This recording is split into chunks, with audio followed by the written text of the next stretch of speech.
Good evening, everyone, and welcome to the Darwin Day Lecture with evolutionary biologist Richard Dawkins. My name is Dimad Bawat. I'm a junior from Colombo, Sri Lanka, majoring in economics and political science. I'm a member of the Dialogue Vanderbilt Student Advisory Board, captain and debate team, and I'm involved with the research lab on conflict and collective action among other organizations on campus.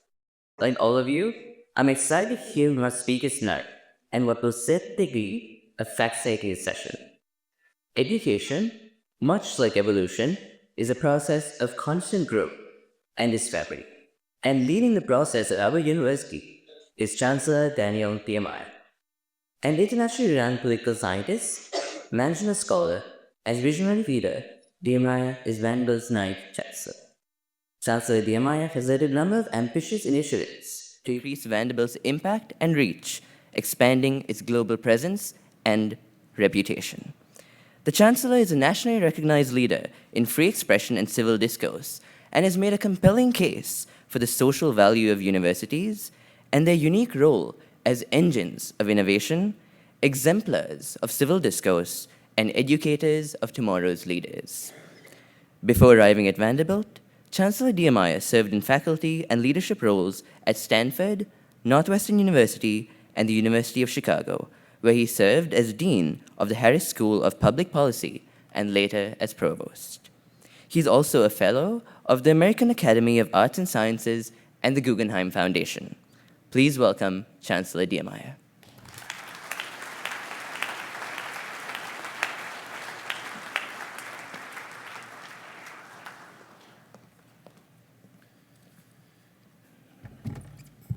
Well, good evening, everyone, and welcome to today's lecture. Thank you, Matt, for the kind introduction and for the impactful contributions that you and your peers have made to Dialogue Vanderbilt and to our community as members of our Student Advisory Board.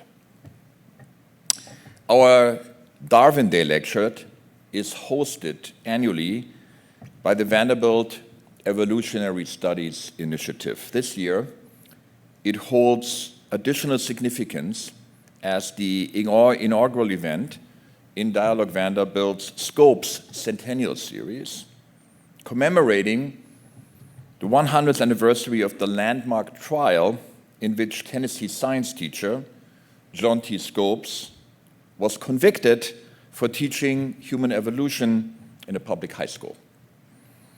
The highly publicized case riveted the nation, sparking heated debates about not only the intersection of religious faith and scientific understanding, but also about democracy, academic freedom, and the societal role and value of education. These debates are still with us today. The Scopes Centennial will examine how evolutionary concepts can not only help us understand and address modern challenges, but also to continue to explore the fundamental question of what it means to be human in our world. And in that effort, it is hard to imagine a better way than by welcoming to the Dialogue Vanderbilt stage Richard Dawkins, renowned evolutionary biologist, acclaimed author, and influential leader in society's ongoing pursuit of knowledge, reason, and truth.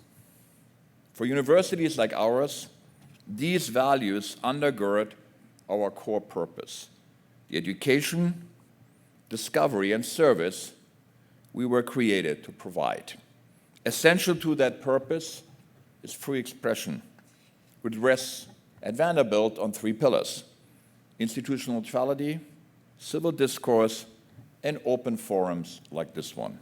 Spaces where all ideas are welcome, can be discussed, where they can be tested, refined, and put to good use. After all, universities historically have been where we come to debate and probe the questions that matter to us most. But as America has become more polarized, higher education has allowed itself to be caught in the divide. And this is one reason we created Dialogue Vanderbilt. In doing so, we were following the tradition of our fifth chancellor, Alexander Hurd, who, amid the divisions and social upheaval of the 1960s, said, and I quote, "A university's obligation is not to protect students from ideas, but rather to expose them to ideas and to help make them capable of handling and hopefully having ideas of their own." And although Chancellor Hurd made that statement many years after his own time, in 1925, I suspect, when the Scopes trial took place, John Scopes held a similar notion about the students in his high school science class. Our mission as educators, and especially amid the dire challenges and uncertainties of our own times, is to create the thinkers and leaders who are capable of working together to solve complex problems with all the civility, curiosity, and compassion for humanity that are required.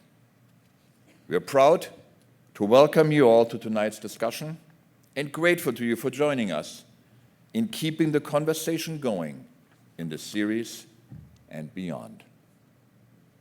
And now, it is my great pleasure to welcome Richard Dawkins, alongside another influential thinker, New York Times opinion writer, free speech advocate, and open dialogue visiting fellow right here at Vanderbilt, David French. Thank you very much.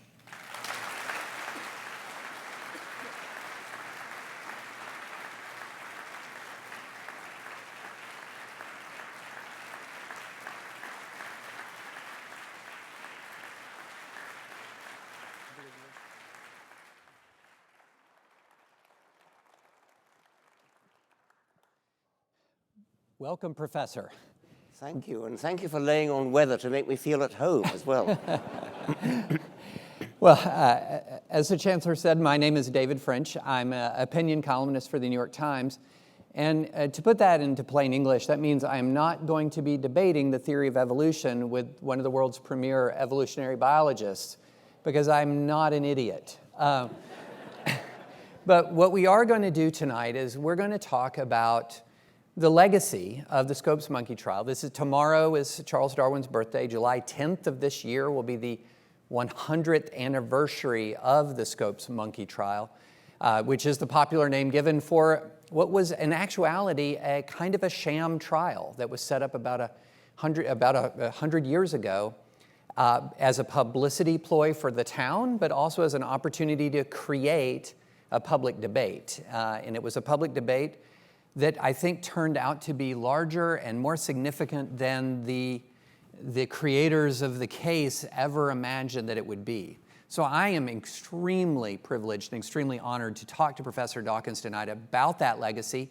And we're going to go from the legacy of the trial itself to the larger conversation about religion in the world, in the United States. And so, Professor Dawkins, let me just begin with, let's reflect on the 100 years. And when I think of the 100 years, I think that we are now 100 years further removed in scientific inquiry, and we're also 100 years removed in the state of the public debate.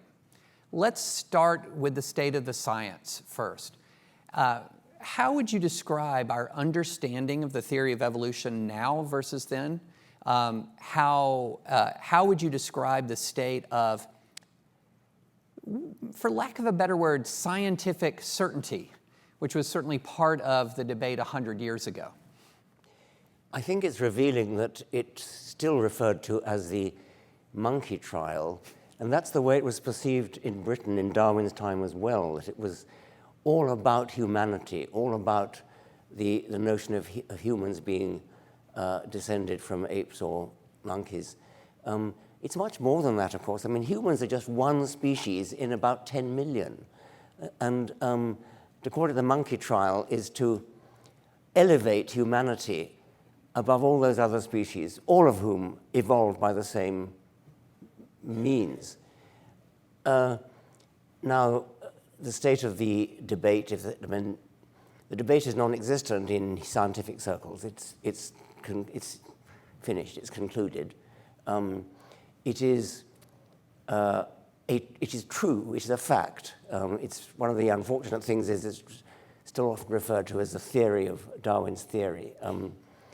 And in popular culture, the word theory tends to be equated with hypothesis, something that is tentative and not decided. And it is a fact, and it's a fact that we are descended from a common ancestor with chimpanzees, a slightly more distant ancestor with gorillas, a slightly more distant ancestor with orangutans, and then with monkeys and so on. And that is beyond doubt, and it's extremely exciting and important that we now know where we come from. We now know what the origin story is of life, and it's a remarkable fact that we can explain the existence of mechanisms as complicated as we are, and as elephants are, and as oak trees are, in terms of the unaided laws of physics, which in the universe at large are extremely simple, and yet on this planet, and possibly some other planets, probably some other planets, has given rise to this incredible phenomenon of life, of the complex illusion of design which pervades the whole of the living world. You know, what's interesting to me, when I reflect on the Scopes trial, I was thinking about walking in here and how would I introduce the two of us, and I was thinking, we're not really a good match for the Scopes trial because, well, you are in many ways, you know, I would say it might be fair to say perhaps the most famous atheist in the world. I am no William Jennings Bryan on a number of fronts, including the fact that I'm not a young Earth creationist. In many ways, I am a product of the changed world from the Scopes trial. I'm somebody who grew up from a young age believing there was no conflict between evolution and my evangelical Christianity. And so the thing that is interesting to me, having grown up and spent much of my life, really all of my adult life, seeing no real conflict between a belief in which you've described as the fact of evolution, not the theory of evolution, and also a belief that the Bible is the inspired Word of God. And so one of the questions that I have is, explain for me how you think, or if you think, that evolution lends itself inevitably to atheism. Well, many of my colleagues would say there is no conflict, and I think that is a politically shrewd move, probably. When you want to, as my colleagues do, want to influence American teachers to teach evolution as fact, the last thing you want to do is to say, well, it's incompatible with your religion. And you want to say, no, on the contrary, you can have both. I'm rather unusual in not thinking you can have both. I was remarking earlier today that I was talking once to one of the lawyers in the famous Pennsylvania case, the Kitzmiller case, one of the lawyers on our side, and he said, well, thank goodness we didn't call you as an expert witness. You would have spoiled the case for us, because I would have advocated atheism as a pretty necessary consequence of evolution. So we differ in that respect. It's not just that you can do without God in explaining life. It is that the whole enterprise of Darwin is explaining how you can get from primeval simplicity, which is easy to explain, to ineffable complexity, extraordinary complexity, which is what life as we know it is. The whole enterprise of Darwin is explaining how you can get that, and then to suddenly import a divine creator at the origin of the universe is to cut the ground up from under that enterprise, because immediately you're saying, we postulate a supremely complicated entity, a creator God, right at the outset, thereby nullifying the whole Darwinian enterprise, because the whole Darwinian enterprise becomes pointless. If you can explain it by, if you just say, let there be complexity, then you've removed the entire rationale for Darwinism, which is the great achievement of Darwin, is to explain how you get from simplicity to complexity. You start with primeval simplicity, you start with almost nothing, and you build up stage by stage, step by step, to the extraordinary complexity and beauty and elegance and illusion of design which life shows. So to me, the lesson of Darwin is that complexity, design, comes late in the universe, comes late in a planet's history. And it's the beauty of Darwinism to explain how that comes about. And it's, as it were, spoils the whole thing if you postulate something as inevitably complicated as God would have to be, not just to be a creator and to invent the laws of physics and set it all in motion as a deist God would be, but also complicated enough to listen to prayers, forgive sins, etc. I suppose one of my questions is, I certainly understand the argument that that evolution can explain from the beginning. It offers a story about the universe that allows for what is here, two conscious beings talking to each other about complex subjects, an audience that's traveled in lovely English weather to come hear us. I can understand how evolution explains that without a creator. The question that I have, though, is that how that evolution excludes a creator when the evidence of a creator is not limited to the creation account. So let me give you an example. If you're talking about, and you've had conversations, many conversations with many thoughtful Christians, and I'm sure you've encountered this. I'm sure you've encountered those who've said, "Wait a minute, let's set aside evolution for just a moment, and let's talk about other elements of evidence for the existence of God, such as, for example, millennia of human experience with the divine, with the transcendent." And one of the things that we have always used as evidence to establish the truth of a proposition is personal testimony, is the testimony of human beings who describe historical events, who describe their own experience. And for me, one of my questions is, I understand that argument about evolution, but then the experience of human beings, countless human beings over extended period of time, brushing against the divine, having experiences that they would account as a spiritual experience, that would be consistent with an idea of God that he can break into natural processes. But it is not inconsistent with the idea that there are natural processes that exist when God is not breaking into that natural process. No, it's not inconsistent, that's right. I've never been impressed by the argument of human experience, still less by the argument from Scripture, by the way.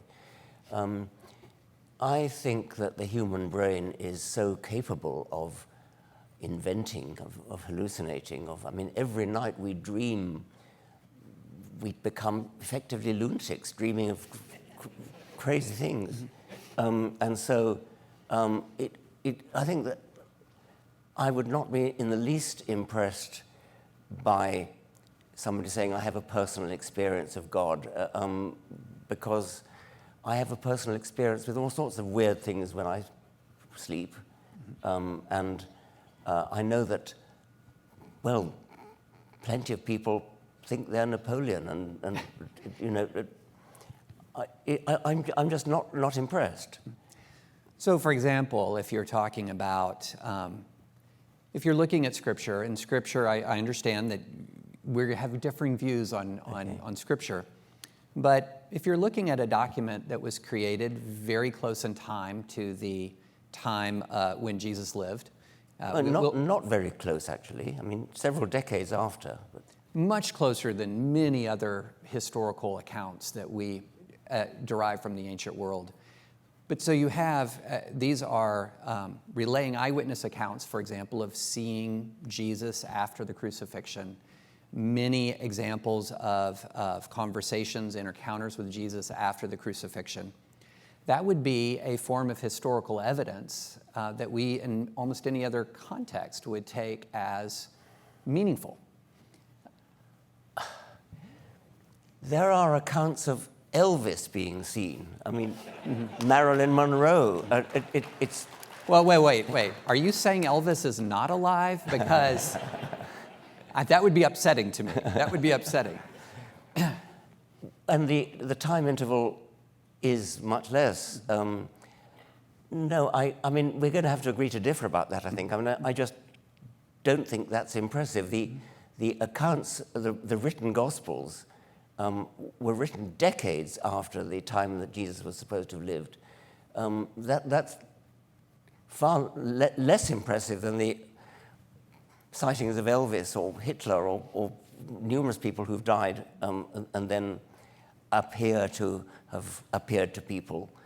I think that's very unimpressive. But then we have to agree to differ, I think, about that. Well, let's move into an area where I think we might have some agreement.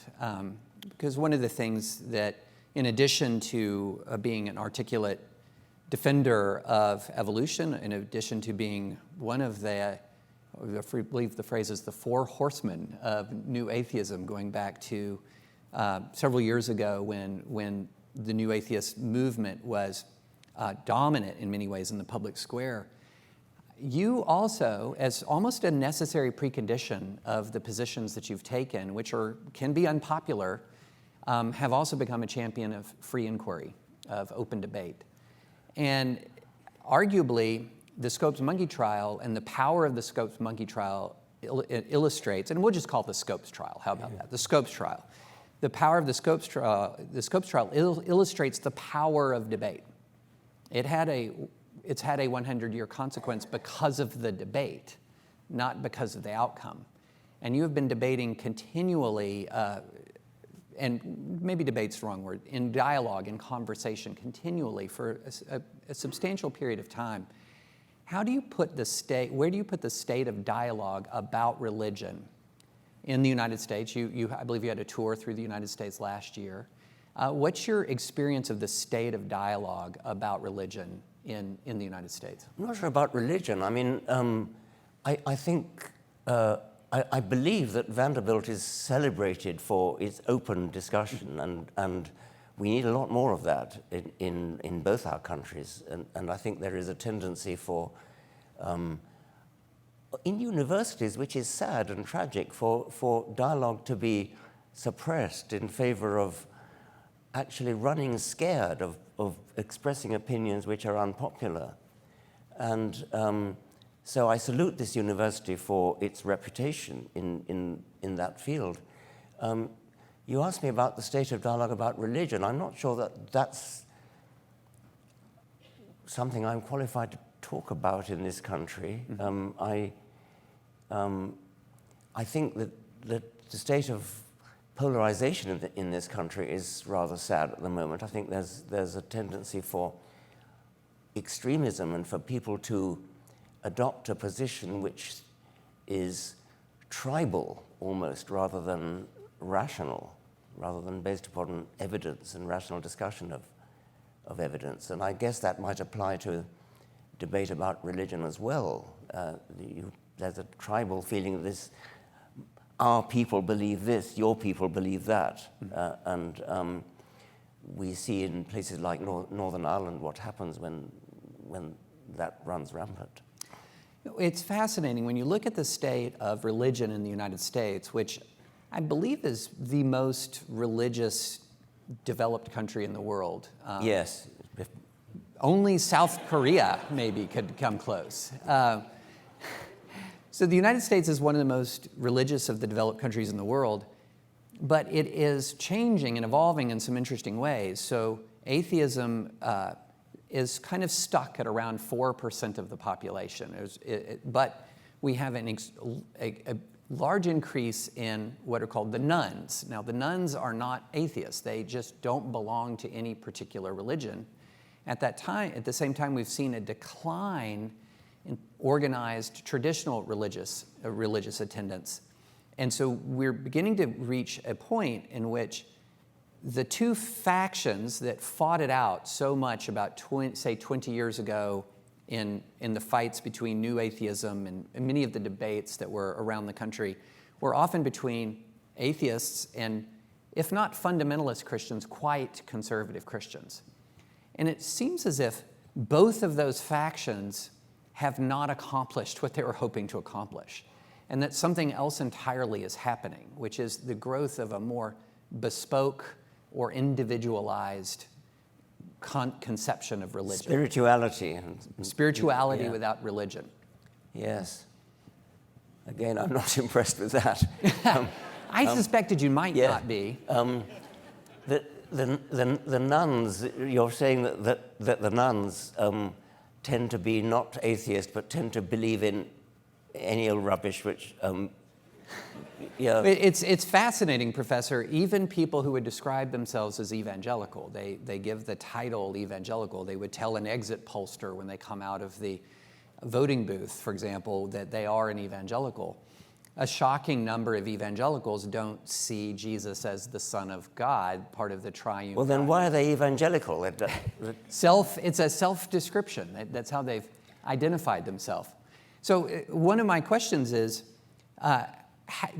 what do you, if this is the environment that is now budding within the United States, is this highly specific, individualized kind of religious experience, it makes me wonder if, did the debates between a much more militant form of Christianity and outright atheism, did they have an unintended consequence of, in essence, debunking both sides?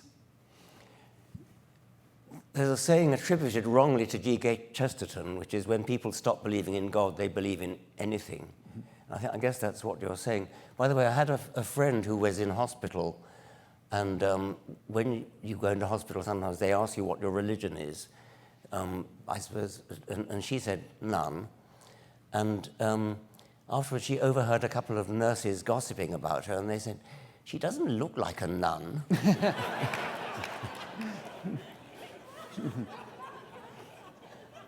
I don't think that, contrary to some people, I don't think that new atheism ever was a movement that aspired to take over the world. I think the four of us who met in Christopher Hitchens' flat and who became known as the Four Horsemen, we didn't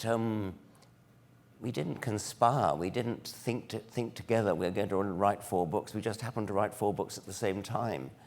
And so I don't think there was ever a concerted movement which could be judged to have succeeded or failed, as the case may be. I have met people who have said, you are to blame, you atheist propagandists are to blame for all the sorts of nonsense which is associated with so-called wokeism, because you've opened the door to that kind of thing. And I've been fairly impatient with that view. I mean, I'm against all nonsense, not just conventional religious. I'm going to agree with you on being against nonsense. We're going to disagree on what nonsense is. Yeah, sure. Yeah. So let me be a stand-in for a number of people when I was telling friends that we were going to have this conversation. I had a lot of people bombarding me with questions. Could you please ask him this? Yeah. So here's I'm going to ask you, I'm going to be channeling some of the questions that I got, and one of them is the most common question. We've just met, but you're just a delightful person to talk to. And I know from having followed your work, you're a person of real moral character and high moral standards. Where are you deriving that where are you deriving? What is the source of your moral character in the absence of anything but a sort of a physical process? It's a very good question. I suppose to begin with a negative answer, I would hope that nobody is deriving their morality from the Bible, certainly from the Old Testament. That would be appalling. So we don't do that. We might be deriving it from the teachings of Jesus as in the Beatitudes, the Sermon on the Mount, wonderful stuff. And there, of course, have been other great teachers in the world religions who have laid out similar principles, often based upon the Golden Rule, do unto others as you would have them do unto you. I think that I'm impressed by what I call the shifting moral zeitgeist. The fact that the morality that pervades in our society, I talk about our society, but it probably applies to others as well, is very much labeled by the time in which we live. If you think about the way people thought 100 years ago, 200 years ago, let's take the time of Darwin. Tomorrow is Darwin's birthday. In the time of Darwin, essentially everybody, every white person was racist. And it was regarded as, even the people in the vanguard of progressive thought, people like Darwin himself, like Abraham Lincoln, like Thomas Henry Huxley, they took it for granted that black people were inferior to white. It was never questioned. They were benevolent, perhaps. They were paternalistic, but it was never questioned. And that has changed over the centuries. It changes over the decades, actually.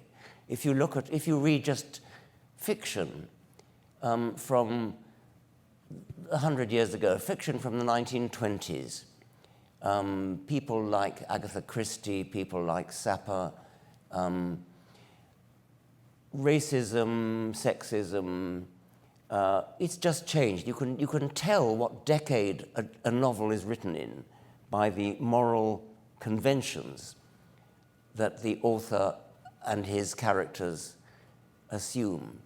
So there is a shifting moral zeitgeist which changes from decade to decade.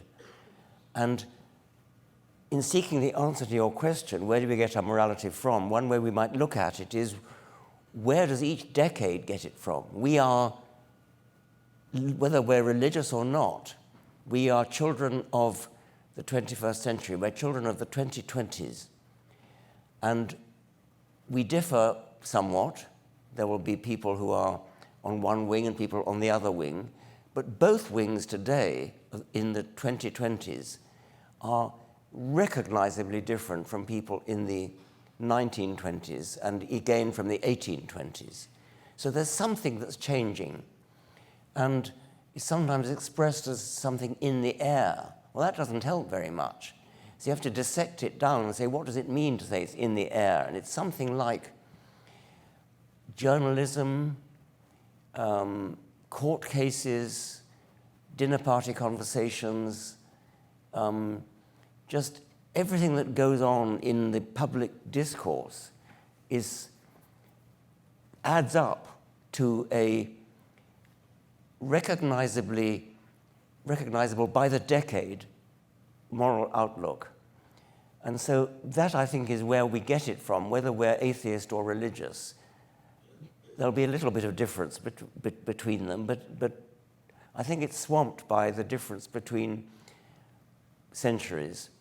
And you go back to the Middle Ages, and we would be utterly appalled by the way torturing, public executions, taking a delight. I mean, the Romans in the Colosseum deriving entertainment, like comedy, from watching people being devoured by lions. And this is something which is inconceivable to a 21st century person. And it's the shifting moral zeitgeist which, whatever it is that labels a decade with its morality, that's where we get our morality from, whether religious or not. We don't get our morality from the Bible. Well, we'll agree to disagree on that one. But I guess to just ask the next question. So you were talking about Darwin 100 years ago. Racism was far more universal, far more pervasive, not universal, but far more pervasive than it is now. And I would presume you would say it's better that it is less pervasive, that it is a preferred outcome to have less racism. Yes. Why? That is a very good question. And I think it's just something we all agree about. I mean, that's very weak, but it is. And you probably know Steven Pinker's book, The Better Angels of Our Nature, which talks about the fact that we are getting better as the centuries go by. And I think I have to say it's subjective judgment. Mm-hmm. So please correct me if I'm wrong, but I believe I've heard you describe yourself as a cultural Christian. Yes, that doesn't mean very much. I mean, no, that's my question. What does that mean? It means that I went to Anglican schools and went to chapel every day because I had to, and it means that I know my way around Christian scripture reasonably well. I take my allusions to things that St. Paul might have said, or Jesus might have said, or Isaiah might have said, as well as the next person. So I know my way around the hymn book, and I play hymn tunes on my electronic clarinet. So I'm a cultural Christian in the sense that I'm not a cultural Muslim or a cultural Buddhist. I've also heard you speak favorably of the Sermon on the Mount in the past, in other passages of Scripture that call us to a higher moral. From my standpoint, would be a higher moral call. We talked about one to put in a good. I can't just leave the Old Testament just on the ground like that. One of my favorite verses is from the Old Testament, Micah 6:8. What does the Lord require of you, O man? What is good? It is to act justly. It is to love kindness. And it is to walk humbly before the Lord your God. I've heard you speak favorably of the Sermon on the Mount before. Would you say that the Sermon on the Mount has been influential on you in any sense? Well, yes, I suppose so. I mean, it's clearly the words of a wise, humane person. The problem with getting your morality from the Bible is you have to pick and choose the good verses. And the criterion by which you pick and choose the good verses, your favorite verse from the prophet Micah and the Beatitudes, you pick those, and you most certainly do not pick a great number of other verses. And so the criterion by which you pick and choose is a modern criterion. It is a criterion based upon the shifting moral zeitgeist. And so we have our criteria for choosing the good verses of the Bible, rather few of them, and for rejecting the rest of them. Why not cut out the middleman and just go straight to the morality which enables you to pick and choose in the first place? Why justify it by finding the odd biblical verse that you think is decent and humane? And you can find them, certainly you can find them. Research very carefully.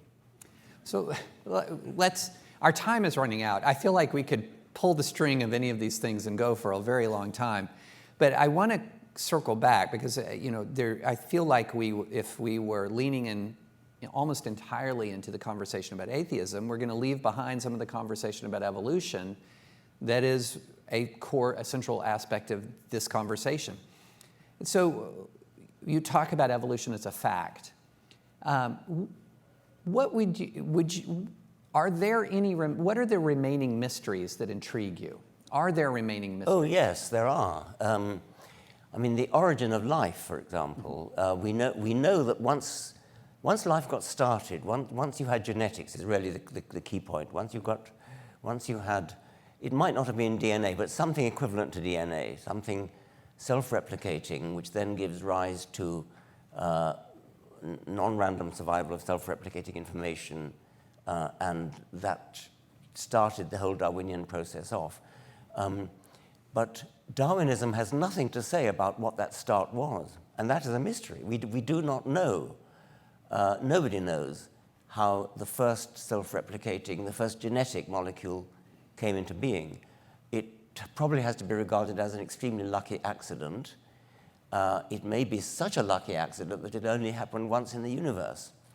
I doubt that very much, but it's possible, because if it did happen only once in the universe, then this planet has to be the place where it happened, because here we are. And so we cannot deny that it could have been a spectacularly rare and improbable event. If that were the case, if you're one of those people who believes that we are unique in the universe, alone in the universe, then that commits you to the view that the origin of life on this planet was a quite stupendously improbable event, so that any attempt to find out what it was is probably doomed to failure, because what we're looking for is not a plausible theory, but a highly implausible theory, because if it was plausible, then the universe would be crawling with life. I think there is probably quite a lot of life in the universe. I think perhaps maybe 1 billion different life forms. That's a very small number, by the way. 1 billion is a tiny number compared to the number of opportunities there might be in planets around the universe. But anyway, we do not know how the first genetic molecule arose, which gave rise to the Darwinian enterprise. So that's a big mystery, and a fascinating one. It may never be solved. It strikes me that you've just hit upon the difference between someone like you, who is an atheist and an evolutionist, and someone like me, who is an evangelical and understands the reality of evolution. You hit upon the distinction. It is at that mystery. It is that opening mystery, that spark of life. And you just preclude, there is no chance, there is no way that there is any element of that could be divine. I think you want to be very careful before you seize upon a gap in scientific understanding and say, well, let's plug the gap with God. Yeah, I completely agree with you. I'm sure you agree with that. Mm-hmm. I mean, I can't deny the possibility that there was the spark was initiated by a divine creator. I just have to come back to my initial point that if that were true, then scientists might as well just go home, because if you're allowing magic is what it amounts to. You know probably New Yorker cartoon where there's a great big blackboard full of equations, and then a miracle happens here. We can't have miracles in science. We can't have magic. I like this. It's a cop-out. It's an admission of defeat. I like the C.S. Lewis term, deep magic. I like that one. But I understand what you're saying with magic. However, I guess I'm a little bit stumped by the argument that if there was a divine spark, that it then renders the scientific enterprise useless or a waste, because if God is a God of order and laws, then the human discovery of that order and the human experience of that laws is abundant room for science. Yeah. I mean, I hear that often, and I kind of understand it, and that's what Newton would have said, and lots of other people would have said. And maybe I'm just alone in thinking that it's a kind of admission of defeat. However, I mean, you're entitled to your opinion. I'm well, as advocates of free inquiry, we will absolutely agree on that. Yes. So as let's sort of wind down the conversation and go back again to Scopes.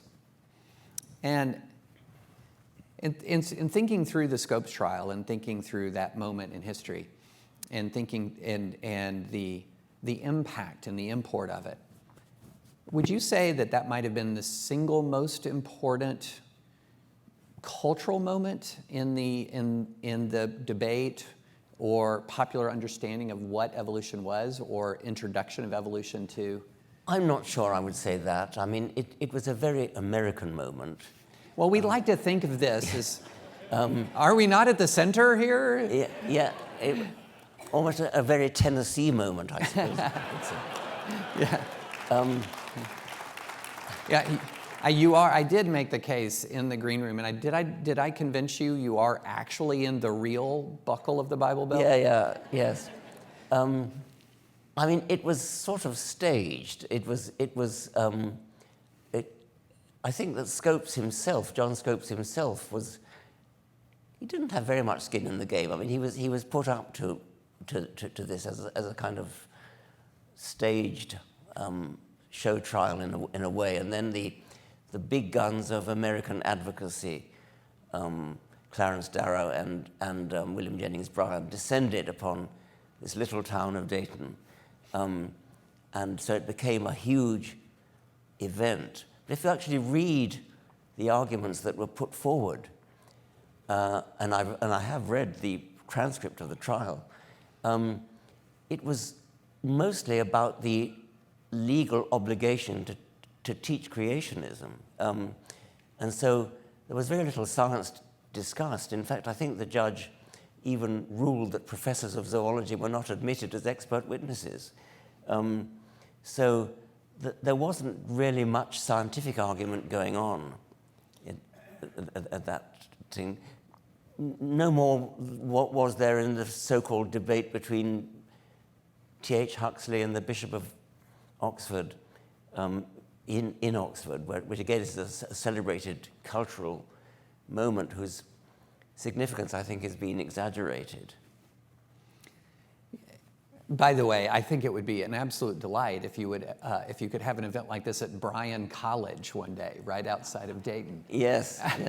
I don't know how hospitable. I think they would be pretty hospitable. I'm sure they would. Yeah. I mean, I've had such encounters, and the one thing I've noticed about the creationists in America is how very polite they are. Well, the way civil discourse is going in this country, come back in 5 years and I hope that's still the case.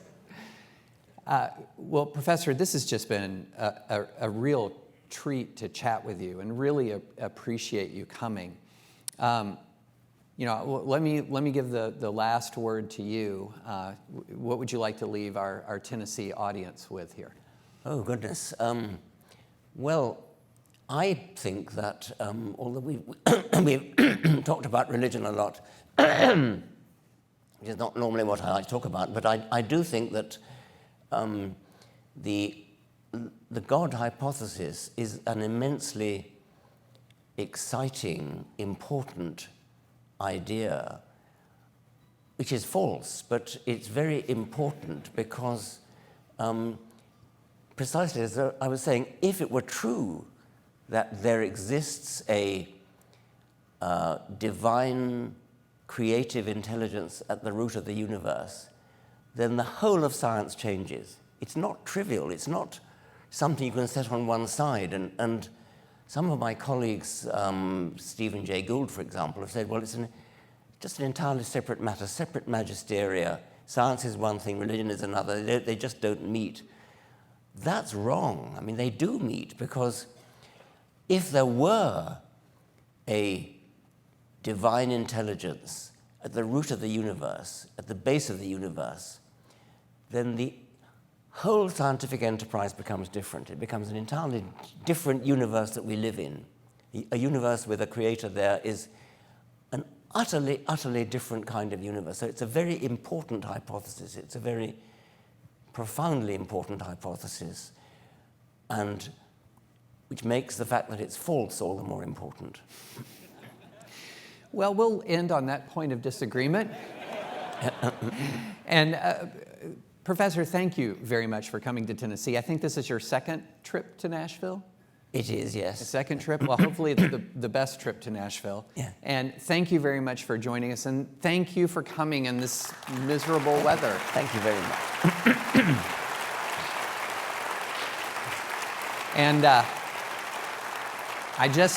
have to end with one thing. There's a big basketball game about to start, so I have to end with Anchor Down.